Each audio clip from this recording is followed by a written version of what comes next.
Prayer तो class start करांगे। सब तो पहला जप, फिर मूल मंत्र, फिर आसन प्रैक्टिस करांगे। वाहेगुरु वाहेगुरु वाहेगुरु।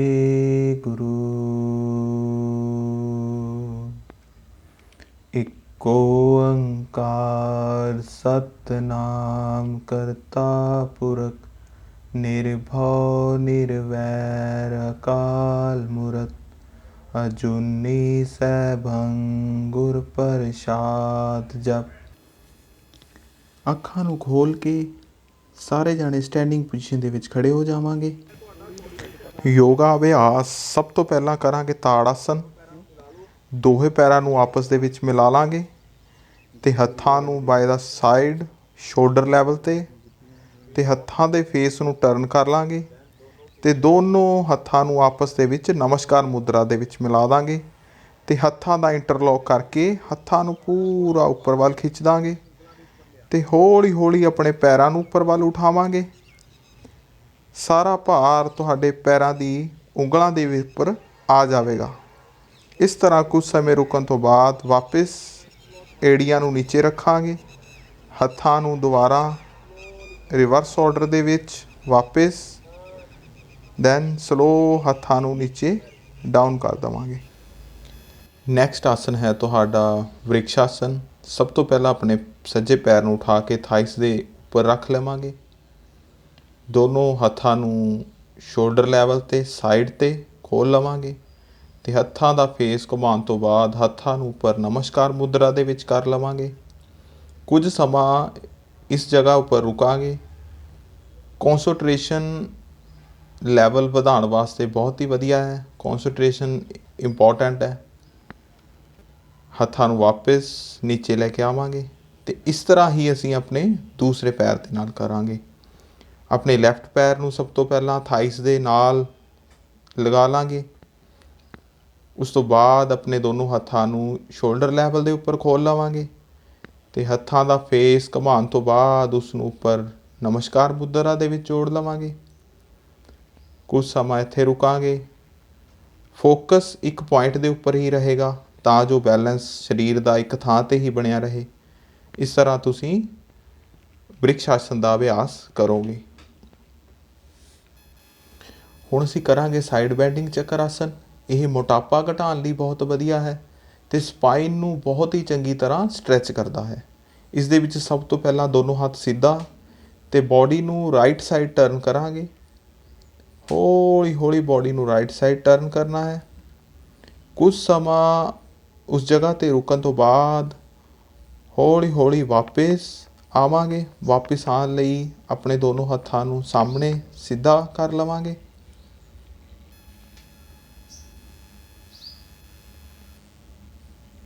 ਹੁਣ ਹੌਲੀ ਹੌਲੀ ਲੈਫਟ ਸਾਈਡ ਟਰਨ ਕਰਾਂਗੇ।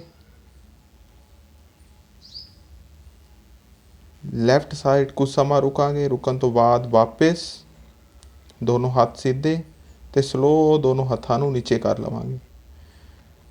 ਇਸ ਅਭਿਆਸ ਨੂੰ ਇੱਕ ਵਾਰ ਦੁਬਾਰਾ ਰਿਪੀਟ ਕਰਾਂਗੇ।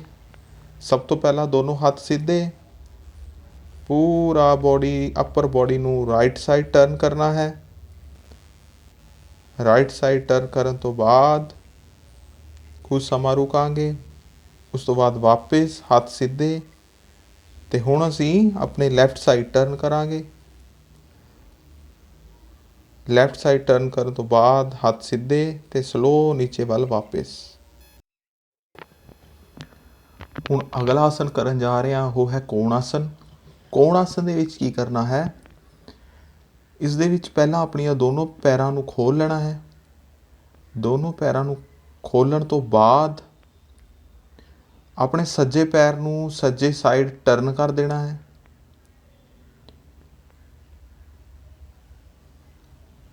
ਆਪਣੇ ਦੋਹੇ ਹੱਥਾਂ ਨੂੰ ਸ਼ੋਲਡਰ ਲੈਵਲ 'ਤੇ ਖੋਲ੍ਹ ਲੈਣਾ ਹੈ। ਖੋਲ੍ਹਣ ਤੋਂ ਬਾਅਦ ਆਪਣੀ ਪੂਰੀ ਬੋਡੀ ਨੂੰ ਸੱਜੇ ਪਾਸੇ ਵੱਲ ਬੈਂਡ ਕਰ ਦੇਣਾ ਹੈ। ਇਸ ਦੇ ਵਿੱਚ ਤੁਹਾਡਾ ਪੂਰੀ ਲੈਗ ਸਟਰੈਚ ਹੋਵੇਗੀ।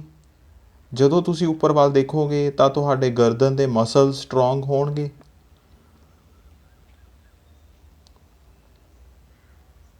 Slow come back. ਇਸ ਤਰ੍ਹਾਂ ਹੀ ਹੁਣ ਦੂਸਰੇ ਪੈਰ ਦੇ ਨਾਲ। ਸਭ ਤੋਂ ਪਹਿਲਾਂ ਤੁਸੀਂ ਆਪਣੇ ਲੈਫਟ ਪੈਰ ਨੂੰ ਸਾਈਡ 'ਤੇ ਟਰਨ ਕਰੋਗੇ, ਫਿਰ ਆਪਣੀ ਪੂਰੀ ਬਾਡੀ ਨੂੰ ਬਿਨਾਂ ਗੋਡਿਆਂ ਦੇ ਵਿੱਚ ਬੈਂਡ ਪਾਏ ਲੈਫਟ ਸਾਈਡ ਟਰਨ ਕਰ ਦੇਵੋਗੇ। ਇਸ ਤਰ੍ਹਾਂ ਸਲੋ ਆਪਣੇ ਦੋਨੋਂ ਪੈਰਾਂ ਨੂੰ, ਦੋਨੋਂ ਹੱਥਾਂ ਨੂੰ ਵਾਪਿਸ। ਹੁਣ ਨੈਕਸਟ ਅਭਿਆਸ ਜੋ ਕਰਾਂਗੇ ਉਹ ਹੈ ਵਾਰੀਅਰ ਪੋਜ਼ ਫਸਟ ਟਾਈਪ। ਉਸ ਦੇ ਵਿੱਚ ਕੀ ਕਰਨਾ ਹੈ, ਦੋਨੋਂ ਲੈਗਸ ਉਸ ਤਰ੍ਹਾਂ ਹੀ ਖੁੱਲ੍ਹੀਆਂ ਰਹਿਣਗੀਆਂ ਅਤੇ ਅੱਪਰ ਬਾਡੀ ਨੂੰ ਟਰਨ ਕਰ ਲੈਣਾ ਹੈ ਅਤੇ ਆਪਣੇ ਗੋਡੇ ਦੇ ਵਿੱਚ ਬੈਂਡ ਪਾ ਲੈਣਾ ਹੈ ਅਤੇ ਆਪਣੇ ਦੋਨੋਂ ਹੱਥਾਂ ਨੂੰ ਆਸਮਾਨ ਦੀ ਤਰਫ ਸਿੱਧਾ ਉੱਪਰ ਕਰ ਦੇਣਾ ਹੈ।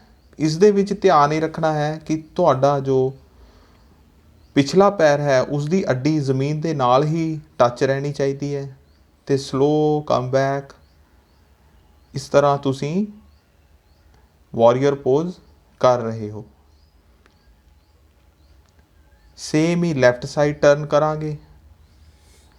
ਲੈਫਟ ਸਾਈਡ ਬੋਡੀ ਪੂਰੀ ਟਰਨ ਕਰਨ ਤੋਂ ਬਾਅਦ ਆਪਣੇ ਗੋਡੇ ਨੂੰ ਹਲਕਾ ਜਿਹਾ ਬੈਂਡ ਕਰਾਂਗੇ ਅਤੇ ਆਪਣੀ ਪਿਛਲੇ ਵਾਲੀ ਲੱਤ ਨੂੰ ਪੂਰਾ ਸਿੱਧਾ ਰੱਖਾਂਗੇ। ਏੜੀ ਜ਼ਮੀਨ 'ਤੇ ਹੀ ਟੱਚ ਰਹਿਣੀ ਚਾਹੀਦੀ ਹੈ ਅਤੇ ਹੱਥਾਂ ਨੂੰ ਪੂਰਾ ਆਸਮਾਨ ਵੱਲ ਸਿੱਧਾ ਕਰ ਦੇਵਾਂਗੇ।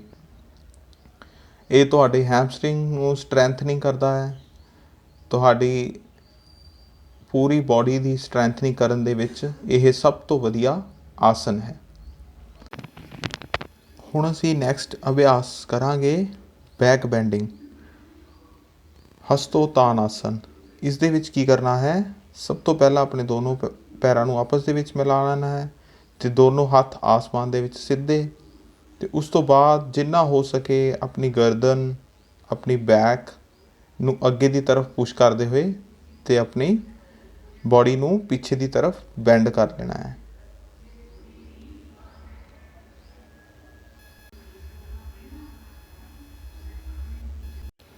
ਬੈਕ ਬੈਂਡਿੰਗ ਨੂੰ ਹੋਰ ਵੀ ਸਿੰਪਲ ਕਰ ਸਕਦੇ ਹਾਂ। ਇਸ ਦੇ ਵਿੱਚ ਕੀ ਕਰਨਾ ਹੈ, ਆਪਣੇ ਦੋਨੋਂ ਹੱਥ ਨੂੰ ਪਿੱਠ ਦੇ ਉੱਪਰ ਰੱਖ ਲੈਣਾ ਹੈ ਅਤੇ ਆਪਣੀ ਬਾਡੀ ਨੂੰ ਜਿੰਨਾ ਹੋ ਸਕੇ ਪਿੱਛੇ ਵੱਲ ਬੈਂਡ ਕਰਨਾ ਹੈ ਅਤੇ ਆਪਣੇ ਹੱਥਾਂ ਦੀ ਸਪੋਰਟ ਲੈ ਕੇ ਰੱਖਣੀ ਹੈ ਅਤੇ ਸਲੋ ਆਪਣੇ ਹੱਥਾਂ ਨੂੰ ਛੱਡ ਦੇਣਾ ਹੈ ਅਤੇ ਬਾਡੀ ਅੱਗੇ ਵੱਲ ਲੈ ਕੇ ਆ ਜਾਣੀ ਹੈ। ਹੁਣ ਅਸੀਂ ਕਰਾਂਗੇ ਹਸਤਪਾਦ ਆਸਨ। ਸਭ ਤੋਂ ਪਹਿਲਾਂ ਆਪਣੇ ਹੱਥਾਂ ਨੂੰ ਸ਼ੋਲਡਰ ਲੈਵਲ ਦੇ ਉੱਪਰ ਸਿੱਧਾ, ਫਿਰ ਹੱਥਾਂ ਨੂੰ ਪੂਰਾ ਆਸਮਾਨ ਦੇ ਵਿੱਚ ਕਰ ਦੇਵਾਂਗੇ। ਸਲੋ ਬਾਡੀ ਨੂੰ ਅੱਗੇ ਵੱਲ ਫਾਰਵਰਡ ਬੈਂਡ ਕਰ ਦੇਵਾਂਗੇ ਅਤੇ ਹੌਲੀ ਹੌਲੀ ਆਪਣੇ ਹੱਥਾਂ ਨੂੰ ਪੈਰਾਂ ਵੱਲ ਲੈ ਕੇ ਆਵਾਂਗੇ ਅਤੇ ਹੱਥਾਂ ਦੀ ਹਥੇਲੀਆਂ ਨੂੰ ਜ਼ਮੀਨ ਉੱਪਰ ਵੀ ਰੱਖ ਸਕਦੇ ਹਾਂ। ਇਸ ਦੇ ਵਿੱਚ ਗੋਡੇ ਦੇ ਵਿੱਚ ਬਿਲਕੁਲ ਬੈਂਡ ਨਹੀਂ ਪਾਉਣਾ ਹੈ ਅਤੇ ਆਪਣੇ ਪਿੱਠ ਨੂੰ ਪੂਰਾ ਬੈਂਡ ਕਰ ਦੇਣਾ ਹੈ। ਆਪਣੇ ਸਿਰ ਨੂੰ ਗੋਡਿਆਂ ਦੇ ਨਾਲ ਲਗਾਉਣ ਦੀ ਕੋਸ਼ਿਸ਼ ਕਰਨੀ ਹੈ। ਰਿਵਰਸ ਆਰਡਰ ਵਾਪਿਸ ਸਲੋ ਪੂਰਾ ਵਾਪਿਸ। ਹੁਣ ਸਾਰੇ ਸੀਟਿੰਗ ਪੋਜੀਸ਼ਨ ਦੇ ਵਿੱਚ ਬੈਠਾਂਗੇ। ਸੀਟਿੰਗ ਪੋਜੀਸ਼ਨ ਦੇ ਵਿੱਚ ਵਜਰ ਆਸਨ ਦੇ ਵਿੱਚ ਬੈਠਾਂਗੇ। ਆਪਣੇ ਪੂਰੇ ਬਾਡੀ ਦਾ ਭਾਰ ਤੁਹਾਡੇ ਪੈਰਾਂ ਦੇ ਉੱਪਰ ਹੋਵੇਗਾ। ਥਾਈਸ ਤੁਹਾਡੀ ਪਿੰਜਣੀਆਂ ਦੇ ਉੱਪਰ ਹੋਣਗੀਆਂ, ਗੋਡੇ ਬੈਂਡ ਹੋਣਗੇ ਅਤੇ ਆਪਣੀ ਪਿੱਠ ਨੂੰ ਸਿੱਧਾ ਕਰਕੇ ਬੈਠਣਾ ਹੈ ਅਤੇ ਆਪਣੇ ਹੱਥਾਂ ਨੂੰ ਗੋਡਿਆਂ ਦੇ ਉੱਪਰ ਰੱਖ ਲੈਣਾ ਹੈ। ਨੈਕਸਟ ਅਭਿਆਸ ਹੈ ਊਸ਼ਟਰ ਆਸਨ। ਸਰੀਰ ਦਾ ਭਾਰ ਗੋਡਿਆਂ ਦੇ ਉੱਪਰ ਆ ਜਾਵੇਗਾ ਅਤੇ ਆਪਣੇ ਦੋਨੋਂ ਹੱਥਾਂ ਨੂੰ ਤੁਸੀਂ ਪਿੱਠ ਦੇ ਪਿੱਛੇ ਰੱਖ ਲੈਣਾ ਹੈ। ਸਭ ਤੋਂ ਪਹਿਲਾਂ ਆਪਣੀ ਗਰਦਨ ਪਿੱਛੇ ਵੱਲ ਬੈਂਡ ਕਰਨੀ ਹੈ ਅਤੇ ਉਸ ਤੋਂ ਬਾਅਦ ਆਪਣੇ ਹੱਥਾਂ ਨਾਲ ਪੁਸ਼ ਕਰਕੇ ਰੱਖਣਾ ਹੈ ਆਪਣੇ ਸਰੀਰ ਨੂੰ ਅੱਗੇ ਵੱਲ ਅਤੇ ਆਪਣੀ ਚੈਸਟ ਨੂੰ ਉੱਪਰ ਵੱਲ ਖੋਲ੍ਹ ਕੇ ਰੱਖਣਾ ਹੈ। Slow come back. ਆਪਣੀ ਗਰਦਨ ਨੂੰ ਅੱਗੇ ਵੱਲ ਅਤੇ ਆਪਣੇ ਦੋਨੋਂ ਹੱਥਾਂ ਨੂੰ ਅੱਗੇ ਵੱਲ ਲਿਆਵਾਂਗੇ। ਪ੍ਰੋਪਰ ਊਸ਼ਟਰ ਆਸਨ ਕਿਸ ਤਰ੍ਹਾਂ ਹੁੰਦਾ ਹੈ, ਆਪਣੇ ਦੋਨੋਂ ਹੱਥਾਂ ਨੂੰ ਸਿੱਧਾ ਆਪਣੇ ਸਾਹਮਣੇ ਵੱਲ ਖੋਲ੍ਹ ਲੈਣਾ ਹੈ। ਸਭ ਤੋਂ ਪਹਿਲਾਂ ਆਪਣੇ ਰਾਈਟ ਹੈਂਡ ਨੂੰ ਤੁਸੀਂ ਟਰਨ ਕਰਕੇ ਆਪਣੇ ਰਾਈਟ ਪੈਰ ਦੇ ਉੱਪਰ ਰੱਖ ਦੇਣਾ ਹੈ ਅਤੇ ਉਸੇ ਤਰ੍ਹਾਂ ਆਪਣਾ ਲੈਫਟ ਹੱਥ ਨੂੰ ਆਪਣੇ ਲੈਫਟ ਪੈਰ ਉੱਪਰ ਰੱਖ ਦੇਣਾ ਹੈ ਤੇ ਆਪਣੀ ਪੂਰੀ ਬੋਡੀ ਨੂੰ ਪਿੱਛੇ ਵੱਲ ਬੈਂਡ ਕਰ ਦੇਣਾ ਹੈ। ਇਸ ਕੁਝ ਸਮੇਂ ਰੁਕਣ ਤੋਂ ਬਾਅਦ slow reverse order, come back, slow down, very good. ਵਾਪਿਸ ਆਉਣ ਤੋਂ ਬਾਅਦ ਹੁਣ ਇਸ ਦਾ ਕਾਊਂਟਰ ਪੋਜ਼ ਕਰਨਾ ਬਹੁਤ ਜ਼ਰੂਰੀ ਹੈ। ਜਿਸ ਤਰ੍ਹਾਂ ਬੋਡੀ ਨੂੰ ਅਸੀਂ ਬੈਕ ਬੈਂਡ ਕੀਤਾ ਸੀ, ਆਪਣੀ ਰੀੜ੍ਹ ਦੀ ਹੱਡੀ ਨੂੰ ਪਿੱਛੇ ਵੱਲ ਨੂੰ ਬੈਂਡ ਕੀਤਾ ਸੀ, ਤੇ ਹੁਣ ਅਸੀਂ ਫਾਰਵਰਡ ਬੈਂਡ ਕਰਨ ਲਈ ਸਭ ਤੋਂ ਪਹਿਲਾਂ ਆਪਣੇ ਹੱਥਾਂ ਨੂੰ ਉੱਪਰ ਵੱਲ ਅਤੇ ਉਸ ਤੋਂ ਬਾਅਦ ਹੱਥਾਂ ਨੂੰ ਜ਼ਮੀਨ ਵੱਲ ਲੈ ਕੇ ਆਉਂਦੇ ਹੋਏ ਨੀਚੇ ਡਾਊਨ, ਆਪਣੇ ਹੱਥ ਪੂਰੇ ਜ਼ਮੀਨ ਦੇ ਉੱਪਰ ਰੱਖ ਦੇਣੇ ਹਨ। ਅਤੇ ਇਸ ਪੋਜੀਸ਼ਨ ਦੇ ਵਿੱਚ ਪੂਰੀ ਬੋਡੀ ਨੂੰ ਰਿਲੈਕਸ ਮਿਲਦਾ ਹੈ। ਇਸ ਦੇ ਵਿੱਚ ਤੁਹਾਡੀ ਸਪਾਈਨ ਬਿਲਕੁਲ ਰਿਲੈਕਸ ਹੋ ਜਾਂਦੀ ਹੈ, ਤੁਹਾਡੇ ਸ਼ੋਲਡਰ ਰਿਲੈਕਸ ਹੋ ਜਾਂਦੇ ਹਨ, ਤੁਹਾਡੇ ਥਾਈਜ਼ ਰਿਲੈਕਸ ਹੋ ਜਾਂਦੇ ਹਨ। ਇਸ ਨੂੰ ਸ਼ੁਸ਼ਾਂਕ ਆਸਨ ਕਿਹਾ ਜਾਂਦਾ ਹੈ। ਸ਼ੁਸ਼ਾਂਕ ਆਸਨ ਬਹੁਤ ਹੀ ਵਧੀਆ ਆਸਨ ਹੈ। ਅਤੇ ਸਲੋ ਕਮ ਬੈਕ, ਸਾਰੀ ਬੋਡੀ ਆਪਣੇ ਹੱਥਾਂ ਨੂੰ ਉੱਪਰ ਵੱਲ ਲੈ ਕੇ ਜਾਵਾਂਗੇ। ਸਲੋ ਆਪਣੇ ਹੱਥਾਂ ਨੂੰ ਥਾਈਜ਼ ਦੇ ਉੱਪਰ ਰੱਖ ਦੇਵਾਂਗੇ। ਲੈਗਜ਼ ਨੂੰ ਰਿਲੈਕਸ ਕਰਦੇ ਹੋਏ ਹੁਣ ਅਸੀਂ ਡੰਡਾ ਆਸਨ ਦੇ ਵਿੱਚ ਬੈਠਾਂਗੇ। ਸਭ ਤੋਂ ਪਹਿਲਾਂ ਲੈਫਟ ਪੈਰ ਅੱਗੇ, ਫਿਰ ਰਾਈਟ ਪੈਰ, ਦੋਨੋਂ ਪੈਰਾਂ ਨੂੰ ਆਪਸ ਦੇ ਵਿੱਚ ਮਿਲਾ ਲੈਣਾ ਹੈ। ਗੋਡੇ ਆਪਸ ਦੇ ਵਿੱਚ ਮਿਲੇ ਹੋਏ, ਥਾਈਜ਼ ਆਪਸ ਦੇ ਵਿੱਚ ਮਿਲੇ ਹੋਏ। ਹੁਣ ਅਸੀਂ ਪਸ਼ਚਿਮ ਉਤਾਨ ਆਸਨ ਕਰਾਂਗੇ। ਸਭ ਤੋਂ ਪਹਿਲਾਂ ਦੋਨੋਂ ਹੱਥ ਆਸਮਾਨ ਦੇ ਵਿੱਚ ਸਿੱਧੇ, ਸਲੋ ਆਪਣੀ ਪਿੱਠ ਨੂੰ ਥੋੜ੍ਹਾ ਅੱਗੇ ਵੱਲ ਬੈਂਡ ਕਰਨਾ ਹੈ। ਕੁਝ ਸਮੇਂ ਰੁਕਣ ਤੋਂ ਬਾਅਦ ਸਭ ਤੋਂ ਪਹਿਲਾਂ ਆਪਣੇ ਅੰਗੂਠਿਆਂ ਨੂੰ ਪਕੜਨ ਦੀ ਕੋਸ਼ਿਸ਼ ਕਰਨੀ ਹੈ। ਅਤੇ ਉਸ ਤੋਂ ਬਾਅਦ ਸਲੋ ਆਪਣੀ ਗਰਦਨ ਨੂੰ ਨੀਚੇ ਵੱਲ ਲਿਜਾਂਦੇ ਹੋਏ ਤੁਸੀਂ ਨੇ ਆਪਣੇ ਮੱਥੇ ਨੂੰ ਗੋਡਿਆਂ ਦੇ ਨਾਲ ਲਗਾਉਣ ਦੀ ਕੋਸ਼ਿਸ਼ ਕਰਨੀ ਹੈ। Very good.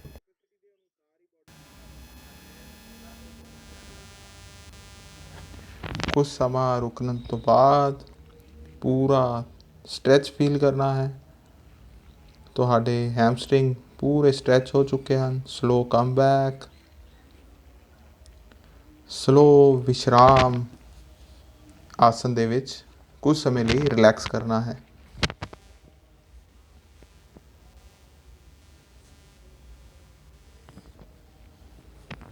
ਹੁਣ ਅਸੀਂ ਨੈਕਸਟ ਕਰਾਂਗੇ ਵਕਰ ਆਸਨ।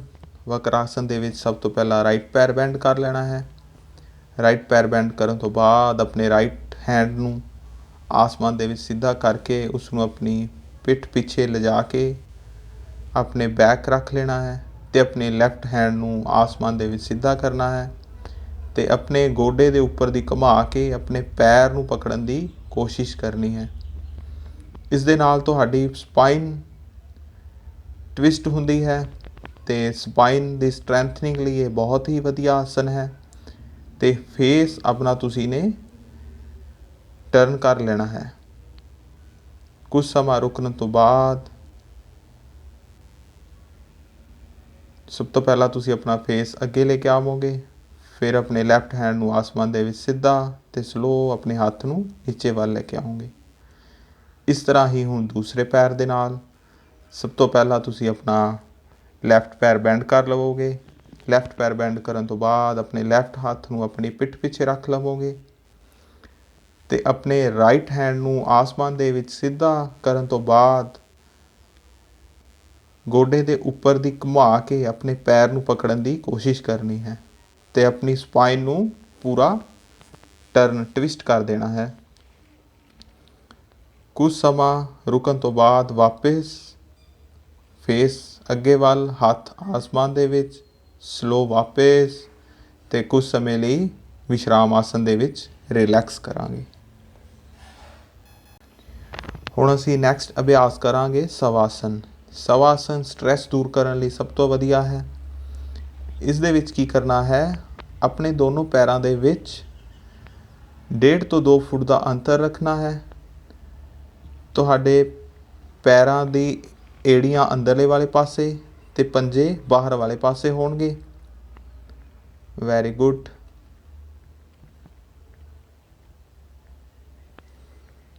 ਤੁਹਾਡੇ ਹੱਥਾਂ ਦੀਆਂ ਹਥੇਲੀਆਂ ਆਸਮਾਨ ਦੀ ਤਰਫ ਹੋਣਗੀਆਂ। Very good. ਹੁਣ ਅਸੀਂ ਅਰਧ ਹਲ ਆਸਨ ਦਾ ਅਭਿਆਸ ਕਰਾਂਗੇ। ਅਰਧ ਹਲ ਆਸਨ ਦੇ ਵਿੱਚ ਕੀ ਕਰਨਾ ਹੈ, ਆਪਣੇ ਦੋਨੋਂ ਪੈਰਾਂ ਨੂੰ ਆਪਸ ਦੇ ਵਿੱਚ ਮਿਲਾ ਲੈਣਾ ਹੈ। ਹੱਥਾਂ ਨੂੰ ਬਾਏ ਦਾ ਸਾਈਡ ਰੱਖ ਲੈਣਾ ਹੈ, ਥਾਈਜ਼ ਦੇ ਪਾਸ ਰੱਖ ਲੈਣਾ ਹੈ ਅਤੇ ਦੋਨੋਂ ਹੱਥਾਂ ਦੀ ਹਥੇਲੀਆਂ ਨੀਚੇ ਵੱਲ ਜ਼ਮੀਨ ਵੱਲ ਅਤੇ ਆਪਣੇ ਦੋਨੋਂ ਪੈਰਾਂ ਨੂੰ ਹੁਣ ਉੱਪਰ ਵੱਲ ਉਠਾਉਣਾ ਹੈ। ਦੋਨੋਂ ਪੈਰਾਂ ਨੂੰ ਬਰਾਬਰ ਉੱਪਰ ਵੱਲ ਉਠਾਉਣਾ ਹੈ।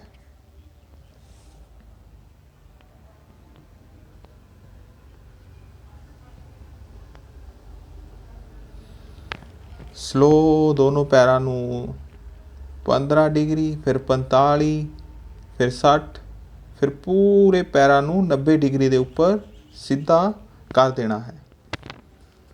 ਇਹ ਤੁਹਾਡਾ ਅਰਧ ਹਲ ਆਸਨ ਹੈ। ਪੂਰਨ ਹਲ ਆਸਨ ਤੋਂ ਪਹਿਲਾਂ ਅਰਧ ਹਲ ਆਸਨ ਦੀ ਪ੍ਰੈਕਟਿਸ ਹੋਣੀ ਬਹੁਤ ਜ਼ਰੂਰੀ ਹੈ। ਪਿੱਠ ਪੂਰੀ ਸਿੱਧੀ ਹੋਣੀ ਚਾਹੀਦੀ ਹੈ। ਹਿਪ ਤੁਹਾਡੀ ਜ਼ਮੀਨ ਦੇ ਉੱਪਰ ਲੱਗੀ ਹੋਣੀ ਚਾਹੀਦੀ ਹੈ। ਸਲੋ ਕਮ ਬੈਕ, ਵਾਪਿਸ, ਵੈਰੀ ਗੁੱਡ। ਸਵਾਸਨ ਦੇ ਵਿੱਚ ਦੁਬਾਰਾ ਕੁਝ ਸਮਾਂ ਆਰਾਮ ਕਰਾਂਗੇ। ਨੈਕਸਟ ਅਭਿਆਸ ਕਰਾਂਗੇ ਪਵਨ ਮੁਕਤ ਆਸਨ, ਜੋ ਕਿ ਡਾਈਜੈਸਟਿਵ ਸਿਸਟਮ ਲਈ ਬਹੁਤ ਹੀ ਵਧੀਆ ਹੈ। ਪੇਟ ਦੀ ਜਿਸ ਨੂੰ ਕੋਈ ਵੀ ਪ੍ਰੋਬਲਮ ਹੈ ਉਸ ਨੂੰ ਠੀਕ ਕਰਨ ਲਈ ਪਵਨ ਮੁਕਤ ਆਸਨ ਬਹੁਤ ਹੀ ਵਧੀਆ ਕਾਰਗਰ ਆਸਨ ਹੈ। ਇਸ ਦੇ ਨਾਲ ਪੇਟ ਦੀ ਬਿਮਾਰੀਆਂ ਦੂਰ ਹੁੰਦੀਆਂ ਹਨ।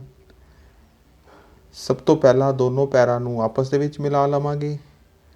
ਪੈਰਾਂ ਨੂੰ ਗੋਡਿਆਂ ਤੋਂ ਬੈਂਡ ਕਰ ਲਵਾਂਗੇ। ਬੈਂਡ ਕਰਨ ਤੋਂ ਬਾਅਦ ਦੋਨੋਂ ਗੋਡਿਆਂ ਨੂੰ ਆਪਣੀ ਚੈਸਟ ਵੱਲ ਲੈ ਕੇ ਆਵਾਂਗੇ।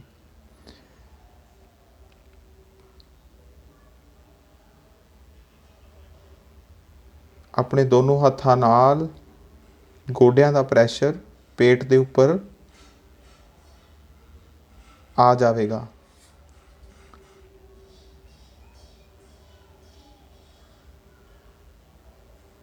ਕੁਝ ਸਮਾਂ ਰੁਕਣ ਤੋਂ ਬਾਅਦ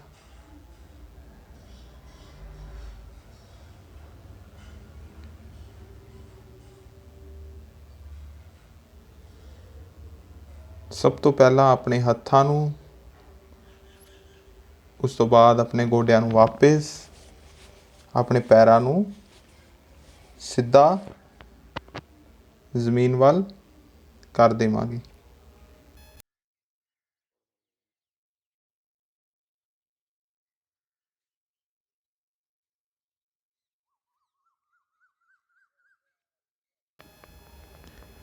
ਨੈਕਸਟ ਅਭਿਆਸ ਕਰਾਂਗੇ ਸੇਤੂਬੰਦ ਆਸਨ, ਬ੍ਰਿਜ ਪੋਜ਼। ਬ੍ਰਿਜ ਪੋਜ਼ ਦੇ ਵਿੱਚ ਆਪਣੇ ਸਭ ਤੋਂ ਪਹਿਲਾਂ ਗੋਡਿਆਂ ਨੂੰ ਬੈਂਡ ਕਰ ਲਵਾਂਗੇ। ਗੋਡਿਆਂ ਨੂੰ ਬੈਂਡ ਕਰਨ ਤੋਂ ਬਾਅਦ ਆਪਣੀ ਹਿਪ ਨੂੰ ਉੱਪਰ ਵੱਲ ਉਠਾਵਾਂਗੇ। ਹਿਪ ਨੂੰ ਪੂਰਾ ਉੱਪਰ ਵੱਲ ਸਿੱਧਾ ਉੱਪਰ ਵੱਲ ਉਠਾ ਲਵਾਂਗੇ। ਤੁਹਾਡੇ ਬੋਡੀ ਦਾ ਵੇਟ ਤੁਹਾਡੇ ਸ਼ੋਲਡਰ ਅਤੇ ਪੈਰਾਂ ਦੇ ਉੱਪਰ ਆ ਜਾਵੇਗਾ। ਹੱਥ ਤੁਹਾਡੇ ਰਿਲੈਕਸ ਹੋਣਗੇ। ਪੂਰੀ ਬੋਡੀ ਇੱਕ ਲਾਈਨ ਦੇ ਵਿੱਚ ਹੋ ਜਾਵੇਗੀ। ਤੁਹਾਡੇ ਗੋਡਿਆਂ ਤੋਂ ਸ਼ੋਲਡਰ ਤੱਕ ਇੱਕ ਲਾਈਨ ਦੇ ਵਿੱਚ। Slow come back.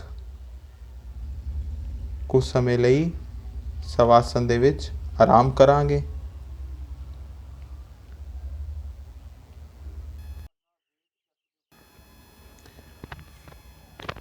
ਹੁਣ ਅਸੀਂ ਬੋਡੀ ਨੂੰ ਟਰਨ ਕਰ ਲਵਾਂਗੇ, ਪੇਟ ਦੇ ਵੱਲ ਆ ਜਾਵਾਂਗੇ ਅਤੇ ਮਕਰ ਆਸਨ ਦੇ ਵਿੱਚ ਕੁਝ ਸਮਾਂ ਰੈਸਟ ਕਰਾਂਗੇ। ਮਕਰ ਆਸਨ ਨੂੰ ਕਰਨ ਦਾ ਤਰੀਕਾ ਕੀ ਹੈ? ਦੋਨੋਂ ਪੈਰਾਂ ਦੇ ਵਿੱਚ 1.5 ਤੋਂ 2 ਫਿਟ ਦਾ ਅੰਤਰ ਅਤੇ ਤੁਹਾਡੇ ਏੜੀਆਂ ਅੰਦਰ ਵਾਲੇ ਪਾਸੇ ਅਤੇ ਉਂਗਲਾਂ ਬਾਹਰ ਵਾਲੇ ਪਾਸੇ, ਅਤੇ ਆਪਣੇ ਹੱਥਾਂ ਨੂੰ ਕ੍ਰੋਸ ਕਰਕੇ ਆਪਣੇ ਫੇਸ ਨੂੰ ਦੋਹੇ ਹੱਥਾਂ ਦੇ ਵਿੱਚ ਰੱਖ ਲਵਾਂਗੇ। ਇਹ ਟ੍ਰੈਡੀਸ਼ਨਲ ਤਰੀਕਾ ਹੈ ਮਕਰ ਆਸਨ ਦਾ। ਮਕਰ ਆਸਨ ਦੇ ਵਿੱਚ ਆਰਾਮ ਕਰਨ ਤੋਂ ਬਾਅਦ ਭੁਜੰਗ ਆਸਨ ਦੀ ਪ੍ਰੈਕਟਿਸ ਕਰਾਂਗੇ। ਭੁਜੰਗ ਆਸਨ ਦੇ ਵਿੱਚ ਆਪਣੇ ਹੱਥਾਂ ਨੂੰ by the side of your chest ਦੇ ਸਾਈਡਾਂ 'ਤੇ ਆਪਣੇ ਦੋਨੋਂ ਹੱਥਾਂ ਨੂੰ ਰੱਖ ਲਵਾਂਗੇ। ਕੂਹਣੀਆਂ ਨੂੰ ਬਿਲਕੁਲ ਹੀ ਨਾਲ ਲਗਾ ਕੇ ਰੱਖਾਂਗੇ। ਪੈਰ ਬਿਲਕੁਲ ਸਿੱਧੇ, ਉਂਗਲਾਂ ਗੋਡੇ ਤੁਹਾਡੇ ਪੂਰੇ ਜ਼ਮੀਨ ਉੱਪਰ, ਤੇ ਆਪਣੀ ਬੋਡੀ ਨੂੰ ਉੱਪਰ ਵੱਲ ਚੁੱਕਣ ਦੀ ਕੋਸ਼ਿਸ਼ ਕਰਾਂਗੇ। ਆਪਣੇ ਹੱਥਾਂ ਦੇ ਉੱਪਰ ਘੱਟ ਤੋਂ ਘੱਟ ਭਾਰ ਰੱਖਣਾ ਹੈ। ਆਪਣੀ ਚੈਸਟ ਦੇ ਸਟਰੈਂਥ ਨਾਲ, ਆਪਣੀ ਪਿੱਠ ਦੀ ਸਟਰੈਂਥ ਨਾਲ ਆਪਣੀ ਬੋਡੀ ਨੂੰ ਉੱਪਰ ਚੁੱਕ ਕੇ ਰੱਖਣਾ ਹੈ ਅਤੇ ਸਲੋ ਕੁਝ ਸਮਾਂ ਰੈਸਟ ਕਰਾਂਗੇ। ਵਾਪਿਸ ਕੁਝ ਸਮਾਂ ਰੈਸਟ ਕਰਨ ਤੋਂ ਬਾਅਦ ਹੁਣ ਪੂਰਨ ਭੁਜੰਗ ਆਸਨ ਕਰਾਂਗੇ। ਪੂਰਨ ਭੁਜੰਗ ਆਸਨ ਦੇ ਵਿੱਚ ਕੀ ਕਰਨਾ ਹੈ, ਆਪਣੇ ਹੱਥਾਂ ਨੂੰ ਆਪਣੀ क्षमता ਦੇ ਅਨੁਸਾਰ ਐਡਜਸਟ ਕਰ ਲੈਣਾ ਹੈ ਅਤੇ ਆਪਣੀ ਪੂਰੀ ਬੋਡੀ ਨੂੰ ਉੱਪਰ ਵੱਲ ਉਠਾ ਦੇਣਾ ਹੈ। ਤੁਹਾਡੀ ਪੈਲਵਿਕ, ਗੋਡੇ ਅਤੇ ਤੁਹਾਡੀ ਪੈਰਾਂ ਦੀਆਂ ਉਂਗਲਾਂ ਇਹ ਜ਼ਮੀਨ ਉੱਪਰ ਟੱਚ ਰਹਿਣਗੀਆਂ। ਕੁਝ ਸਮਾਂ ਰੁਕਣ ਤੋਂ ਬਾਅਦ ਸਲੋ ਕਮ ਬੈਕ ਅਤੇ ਵਾਪਿਸ ਮਕਰ ਆਸਨ ਦੇ ਵਿੱਚ ਆਰਾਮ ਕਰਾਂਗੇ। ਮਕਰ ਆਸਨ ਦੇ ਵਿੱਚ ਆਰਾਮ ਕਰਦੇ ਹੋਏ ਜੋ ਵੀ ਭੁਜੰਗ ਆਸਨ ਕੀਤਾ ਹੈ ਉਸ ਦੇ ਨਾਲ ਬੋਡੀ ਦੇ ਕਿਸ ਭਾਗ ਦੇ ਉੱਪਰ ਸਟਰੈਚ ਹੋਇਆ ਹੈ ਉਸ ਨੂੰ ਫੀਲ ਕਰਨਾ ਹੈ।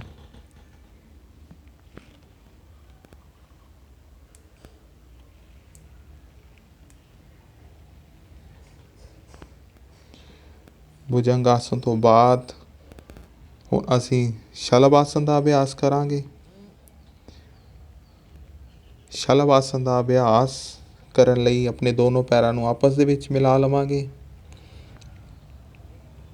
ਆਪਣੀ ਠੁੱਡੀ ਨੂੰ ਜ਼ਮੀਨ ਦੇ ਉੱਪਰ ਰੱਖਾਂਗੇ, ਫੇਸ ਥੋੜ੍ਹਾ ਉੱਪਰ ਵੱਲ ਚੁੱਕਿਆ ਹੋਵੇਗਾ ਅਤੇ ਆਪਣੇ ਦੋਨੋਂ ਪੈਰਾਂ ਨੂੰ ਆਪਸ ਦੇ ਵਿੱਚ ਮਿਲਾ ਕੇ ਉੱਪਰ ਵੱਲ ਉਠਾਵਾਂਗੇ। ਠੁੱਡੀ ਨੂੰ ਜ਼ਮੀਨ ਤੋਂ ਉੱਪਰ ਨਹੀਂ ਉੱਠਣ ਦੇਵਾਂਗੇ। ਇਸ ਦੇ ਵਿੱਚ ਧਿਆਨ ਰੱਖਣਾ ਹੈ ਕਿ ਗੋਡਿਆਂ ਦੇ ਵਿੱਚ ਬੈਂਡ ਨਹੀਂ ਹੋਣਾ ਚਾਹੀਦਾ। Very good.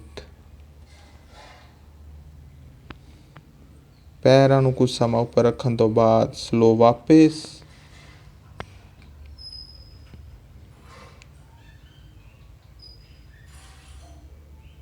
ਦੁਬਾਰਾ ਆਪਣੇ ਪੈਰਾਂ ਨੂੰ ਪੂਰਾ ਜਿੰਨਾ ਹੋ ਸਕਦਾ ਹੈ ਗੋਡਿਆਂ ਵਿੱਚ ਜਿੰਨਾ ਬੈਂਡ ਪਾਏ ਉੱਪਰ ਉਠਾ ਸਕਦੇ ਹੋ ਉਸ ਨੂੰ ਉੱਪਰ ਉਠਾਉਣਾ ਹੈ। ਉੱਪਰ ਉਠਾਉਣ ਤੋਂ ਬਾਅਦ ਮਕਰ ਆਸਨ ਦੇ ਵਿੱਚ ਰੈਸਟ ਕਰਾਂਗੇ।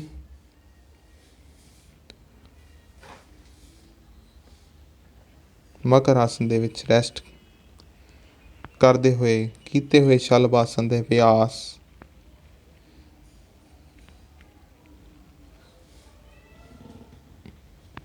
ਬੋਡੀ ਦੇ ਉੱਪਰ ਉਸਦਾ ਕੀ ਇਫੈਕਟ ਹੋਇਆ ਹੈ ਉਸ ਨੂੰ ਫੀਲ ਕਰਨਾ ਹੈ, ਮਹਿਸੂਸ ਕਰਨਾ ਹੈ। ਨੈਕਸਟ ਕਰਾਂਗੇ ਧਨੁਰ ਆਸਨ ਦਾ ਅਭਿਆਸ। ਧਨੁਰ ਆਸਨ ਦੇ ਵਿੱਚ ਕੀ ਕਰਨਾ ਹੈ, ਸਭ ਤੋਂ ਪਹਿਲਾਂ ਆਪਣੀ ਠੁੱਡੀ ਨੂੰ ਅੱਗੇ ਵੱਲ ਜ਼ਮੀਨ ਦੇ ਉੱਪਰ ਰੱਖ ਲਵਾਂਗੇ। ਫਿਰ ਗੋਡਿਆਂ ਨੂੰ ਨੀਸ ਤੋਂ ਆਪਣੇ ਬੈਂਡ ਕਰ ਲਵਾਂਗੇ। ਗੋਡੇ ਬੈਂਡ ਕਰਨ ਤੋਂ ਬਾਅਦ ਆਪਣੇ ਦੋਨੋਂ ਹੱਥਾਂ ਦੇ ਨਾਲ ਆਪਣੇ ਪੈਰਾਂ ਨੂੰ ਪਕੜਨ ਦੀ ਕੋਸ਼ਿਸ਼ ਕਰਾਂਗੇ। ਹੁਣ ਆਪਣੀ ਅੱਪਰ ਅਤੇ ਲੋਅਰ ਬੋਡੀ ਨੂੰ ਉੱਪਰ ਉਠਾਉਣ ਦੀ ਕੋਸ਼ਿਸ਼ ਕਰਾਂਗੇ ਅਤੇ ਤੁਹਾਡੇ ਬੋਡੀ ਦਾ ਵੇਟ ਤੁਹਾਡੇ ਪੇਟ ਉੱਪਰ ਆ ਜਾਵੇਗਾ। ਵਾਪਿਸ ਸਲੋ ਵਾਪਿਸ ਜਾਵਾਂਗੇ।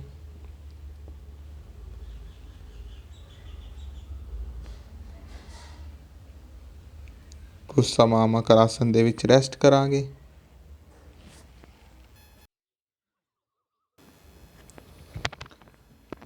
ਹੁਣ ਅਸੀਂ ਸਭ ਤੋਂ ਪਹਿਲਾਂ ਮਕਰ ਆਸਨ ਨੂੰ ਛੱਡਦੇ ਹੋਏ ਸੀਟਿੰਗ ਪੋਜੀਸ਼ਨ ਦੇ ਵਿੱਚ ਬੈਠਾਂਗੇ। ਸੀਟਿੰਗ ਪੋਜੀਸ਼ਨ ਦੇ ਵਿੱਚ ਸਭ ਤੋਂ ਪਹਿਲਾਂ ਕ੍ਰੋਸ ਲੈਗ ਪੋਜੀਸ਼ਨ ਦੇ ਵਿੱਚ ਬੈਠਾਂਗੇ।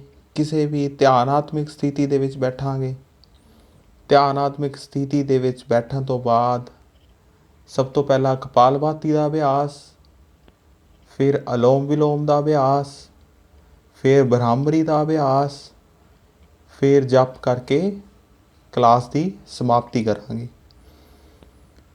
ਪ੍ਰਾਣਾਯਾਮ ਦਾ ਅਭਿਆਸ ਕਰਨ ਨਾਲ ਬ੍ਰੇਨ ਚਾਰਜ ਹੁੰਦਾ ਹੈ, ਮਨ ਨੂੰ ਸ਼ਾਂਤੀ ਮਿਲਦੀ ਹੈ, ਸਟ੍ਰੈਸ ਦੂਰ ਹੁੰਦਾ ਹੈ, ਕਲੇਸ਼ਾਂ ਦਾ ਨਾਸ ਹੁੰਦਾ ਹੈ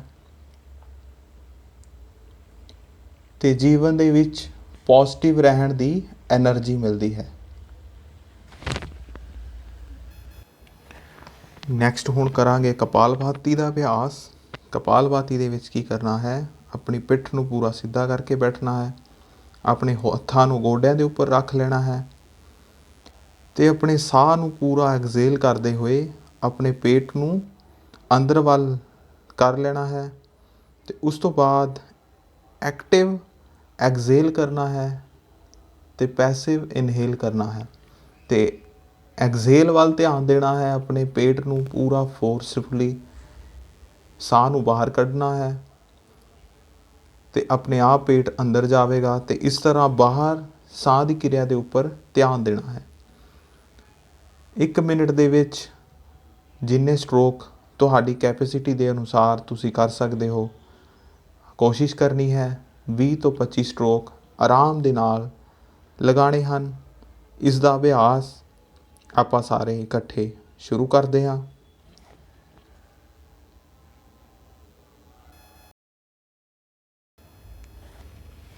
ਕਪਾਲਭਾਤੀ ਦਾ ਅਭਿਆਸ ਪੂਰਾ ਹੋਣ ਤੋਂ ਬਾਅਦ ਹੁਣ ਨੈਕਸਟ ਅਭਿਆਸ ਕਰਾਂਗੇ ਅਲੋਮ ਵਿਲੋਮ ਦਾ। ਅਲੋਮ ਵਿਲੋਮ ਦੇ ਵਿੱਚ ਕੀ ਕਰਨਾ ਹੈ, ਤੁਸੀਂ ਨੇ ਆਪਣੇ ਰਾਈਟ ਨੋਸਚਰ ਨੂੰ ਬੰਦ ਕਰ ਲੈਣਾ ਹੈ ਅਤੇ ਆਪਣੇ ਲੈਫਟ ਨੋਸਚਰ ਦੇ ਵਿੱਚੋਂ ਸਾਹ ਇਨਹੇਲ ਕਰਨਾ ਹੈ। ਸਾਹ ਪੂਰਾ ਇਨਹੇਲ ਕਰਨ ਤੋਂ ਬਾਅਦ ਲੈਫਟ ਨੋਸਚਰ ਨੂੰ ਬੰਦ ਕਰ ਦੇਣਾ ਹੈ ਅਤੇ ਰਾਈਟ ਨੋਸਚਰ ਦੇ ਵਿੱਚੋਂ ਪੂਰਾ ਸਾਹ ਐਗਜ਼ੇਲ ਕਰਨਾ ਹੈ। ਰਾਈਟ ਨੋਸਚਰ ਵਿੱਚੋਂ ਪੂਰਾ ਸਾਹ ਐਗਜ਼ੇਲ ਕਰਨ ਤੋਂ ਬਾਅਦ ਦੁਬਾਰਾ ਵਾਪਿਸ ਫੇਰ ਰਾਈਟ ਨੋਸਚਰ ਦੇ ਵਿੱਚੋਂ ਸਾਹ ਨੂੰ ਲੈਣਾ ਹੈ। ਪੂਰਾ ਸਾਹ ਲੈਣ ਤੋਂ ਬਾਅਦ ਲੈਫਟ ਨੋਸਚਰ ਦੇ ਵਿੱਚੋਂ ਸਾਹ ਨੂੰ ਬਾਹਰ ਕਰ ਦੇਣਾ ਹੈ। ਇਸ ਤਰ੍ਹਾਂ ਅਲੋਮ ਵਿਲੋਮ ਦਾ ਇੱਕ ਚੱਕਰ ਪੂਰਾ ਹੋ ਜਾਂਦਾ ਹੈ। ਇਸ ਨੂੰ ਤੁਸੀਂ ਕਿਸੇ ਵੀ ਜਾਪ ਦੇ ਨਾਲ ਕਰ ਸਕਦੇ ਹੋ, ਜਿਸ ਤਰ੍ਹਾਂ ਮੈਂ ਤੁਹਾਨੂੰ ਹੁਣ ਇੱਕ ਡੈਮੋ ਦੇ ਤੌਰ 'ਤੇ ਪ੍ਰੈਕਟਿਸ ਕਰਵਾਉਂਦਾ ਹਾਂ। ਜਿਸ ਤਰ੍ਹਾਂ ਸਾਹ ਲੈਂਦੇ ਹੋਏ ਤੁਸੀਂ ਸਤਿਨਾਮ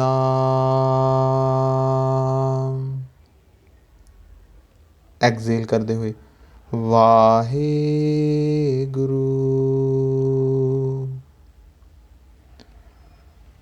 ਇਨਹੇਲ ਕਰਦੇ ਹੋਏ ਸਤਿਨਾਮ,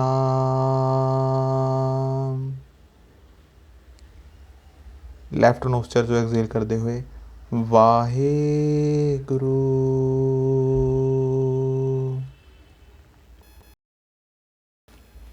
ਇੱਕ ਵਾਰ ਦੁਬਾਰਾ ਲੈਫਟ ਨੋਸਚਰ ਚੋਂ ਇਨਹੇਲ ਕਰਦੇ ਹੋਏ ਸਤਿਨਾਮ,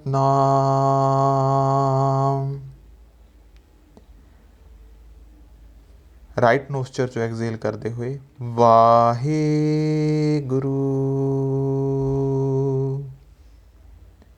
ਰਾਈਟ ਨੋਸਚਰ ਚੋਂ ਇਨਹੇਲ ਕਰਦੇ ਹੋਏ ਸਤਿਨਾਮ,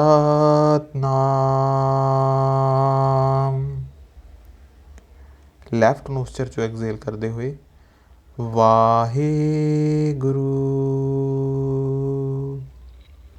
ਇਸ ਤਰ੍ਹਾਂ ਤੁਸੀਂ ਅਲੋਮ ਵਿਲੋਮ ਦਾ ਅਭਿਆਸ ਕਿਸੇ ਵੀ ਜਾਪ ਦੇ ਨਾਲ ਕਰ ਸਕਦੇ ਹੋ। ਹੁਣ ਨੈਕਸਟ ਅਭਿਆਸ ਕਰਾਂਗੇ ਭ੍ਰਾਮਰੀ ਪ੍ਰਾਣਾਯਾਮ।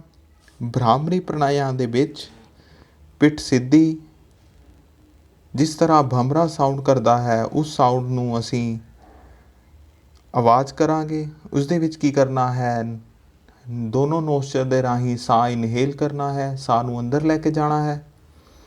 ਸਾਹ ਨੂੰ ਅੰਦਰ ਲਿਜਾਣ ਤੋਂ ਬਾਅਦ ਮੂੰਹ ਨੂੰ ਬੰਦ ਰੱਖਣਾ ਹੈ ਅਤੇ ਜਿਸ ਤਰ੍ਹਾਂ ਭਮਰਾ ਬੀ ਦਾ ਸਾਊਂਡ ਕਰਦਾ ਹੈ ਉਸ ਤਰ੍ਹਾਂ ਬੀ ਦੀ ਸਾਊਂਡ ਕਰਨੀ ਹੈ।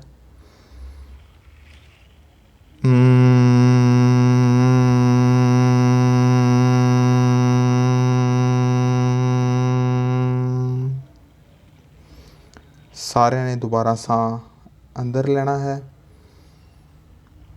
ਬੀ ਦੀ ਸਾਊਂਡ ਦੇ ਵਿੱਚ ਸਾਹ ਨੂੰ ਬਾਹਰ,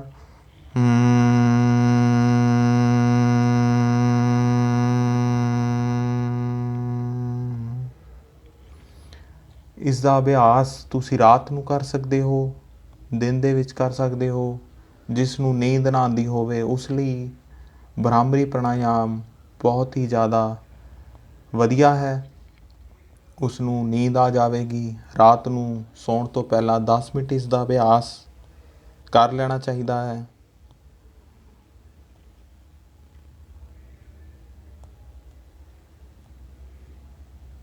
ਹੁਣ ਕੁਝ ਸਮੇਂ ਮੈਡੀਟੇਸ਼ਨ ਕਰਾਂਗੇ। 3 ਮਿੰਟ ਸਾਹਾਂ ਦੇ ਉੱਪਰ ਧਿਆਨ ਲਗਾਉਣ ਤੋਂ ਬਾਅਦ ਹੁਣ ਜਪ ਦੇ ਨਾਲ ਸਮਾਪਤੀ ਕਰਾਂਗੇ। ਵਾਹਿਗੁਰੂ ਵਾਹਿਗੁਰੂ ਵਾਹਿਗੁਰੂ।